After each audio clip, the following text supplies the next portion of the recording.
একটা জিনিস খেয়াল করেছি, সঞ্চয়ের পরামর্শ রিলেটেড যে কোনো ভিডিওতেই কিছু ভাই এসে কমেন্ট করে, ভাই আমার যে ইনকাম, এই ইনকামে তো আমার সংসারই চলে না, সঞ্চয় করবো কোত্থেকে?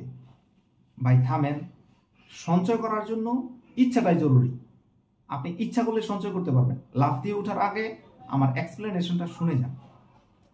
আপনার বেতন কম, ধরে নিচ্ছি আপনার বেতন 10,000 টাকা, আপনি সঞ্চয় করতে পারতেছেন না, কিন্তু যার বেতন 30,000 টাকা তিনি কেন সঞ্চয় করতে পারতেছে না? যার বেতন 40,000 টাকা তিনি কেন সঞ্চয় করতে পারতেছে না? এক একজনের সিচুয়েশন এক এক রকমের। কারো সংসার ছোট, কারো সংসার বড়, কারো ইনকাম কম, কারোর ইনকাম বেশি, কিন্তু সবগুলো মানুষ এক জায়গায় আটকা, সেটা হচ্ছে সঞ্চয় নাই। আমরা আমাদের সব কিছুই করতেছি শুধুমাত্র সঞ্চয়টা ছাড়া। সঞ্চয়টা আসলে কিভাবে করা যায়? আপনি জাস্ট আজকে থেকে যদি নিয়ত করেন যে আমি সঞ্চয় করব, আমি আপনাকে সঞ্চয়ের পদ্ধতি বলে দিচ্ছি। যে কোনো জায়গায় খরচ করার আগে দুইটা জিনিস মাথায় রাখবেন। আমার বুঝে উঠতে অনেক সময় লাগছে। যে খরচটা করতেছেন এটা কি আপনার ইচ্ছা নাকি এটা আপনার প্রয়োজন? ইচ্ছা না প্রয়োজন, এটা মুখস্থ করেন। ইচ্ছা নাকি প্রয়োজন? এক্সাম্পল হিসেবে ভাঙ্গা দিচ্ছি। বাসায় গ্যাস লাগবে, গ্যাসটা আপনার প্রয়োজন। বাসা ভাড়া দিতে হবে, এটা আপনার প্রয়োজন। কিন্তু বন্ধুদের নিয়ে পিৎজা খেতে যেতে হবে, সেটা কিন্তু আপনার প্রয়োজন না, সেটা ইচ্ছা। এইভাবে আপনি আপনার ইচ্ছা এবং প্রয়োজনগুলোকে আলাদা করেন। একেবারে সর্বনিম্ন যেই কাজটা আপনি করতে পারেন, আপনার যে ইনকাম আছে এই ইনকামের 90% টাকা 90% টাকা আপনি আপনার প্রয়োজনের জন্য রেখে দেন। 10% টাকা বেতন পাওয়া বা আপনার হাতে টাকাটা আসার সাথে সাথেই কোনো জায়গায় সেভ করে রেখে দেন।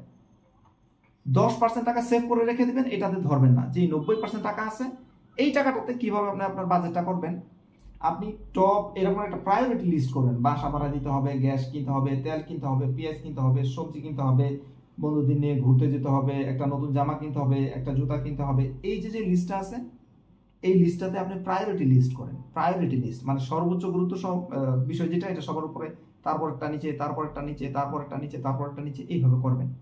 করার পরে যেটা হবে, আপনার 90% টাকায় যেই বাজারগুলো করা যাবে ওইটুকু করেন, বাকিটুকু কেটে দেন। আপনি 2টা বছরের জন্য আপনার ইচ্ছাটাকে জলাঞ্জলি দেন। কি হবে আমি আপনাকে দেখাচ্ছি। এইটা আপনাকে পিরামিডের মতো আপনাকে ইনকাম স্কিম দেবে। প্রথম বছর আপনার ইনকামের 10% টাকা আপনি সেভ করেন। আপনি এখন একটু ক্যালকুলেশন করেন যে আপনার 10% টাকায় এক বছরে কত টাকা হয়। এক বছরে যেই টাকাটা হয়, আপনার 10% ইনকামের 10% টাকা এক বছরে যেই টাকাটা হয়, এই টাকাটা আপনি একটা জায়গায় বিনিয়োগ করেন। একবার সবচেয়ে সেফ বিনিয়োগ হচ্ছে গোল্ডের মধ্যে বিনিয়োগ করে দেন। 1 ভরি 2 ভরি বা আপনি যতটুকু পারেন স্বর্ণ কিনে ফেলেন। কি হবে, এই স্বর্ণটা আপনি 1 বছর রেখে দেন।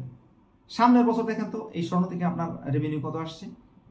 এবং পরের বছরও তো আপনি সেম কাজটাই করতেছেন, যে আপনি আপনার এই ইচ্ছাটাকে জলাঞ্জলি দিয়ে আপনি আপনার প্রয়োজনটাকে এগিয়ে নিয়ে যাচ্ছেন, শুধু প্রয়োজনটা বাজার করছেন।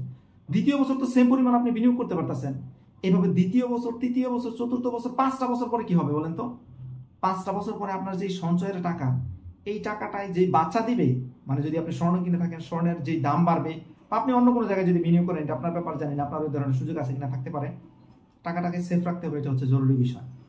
তো 5টা বছর পরে কি হবে, আপনি যেই সঞ্চয়টা করছেন এই টাকাটা যে জায়গায় বিনিয়োগ করছেন, ওই বিনিয়োগের টাকা আপনার স্যালারির চেয়ে বেশি হবে। আপনি একটু মিলাই দেখেন আমি ঠিক বলছি কিনা। তবে স্বর্ণেতে বিনিয়োগ করার সময় একটা বিষয় আবার মাথায় রাখতে হবে। স্বর্ণে বিনিয়োগের কথা শুনলেই আমরা মনে করি যে আমাদের একটা কানের দুল কিনতে হবে, একটা চেইন বানাতে হবে, এটা না। স্বর্ণ আর জুয়েলারি এক জিনিস না, গোল্ড আর জুয়েলারি এক জিনিস না।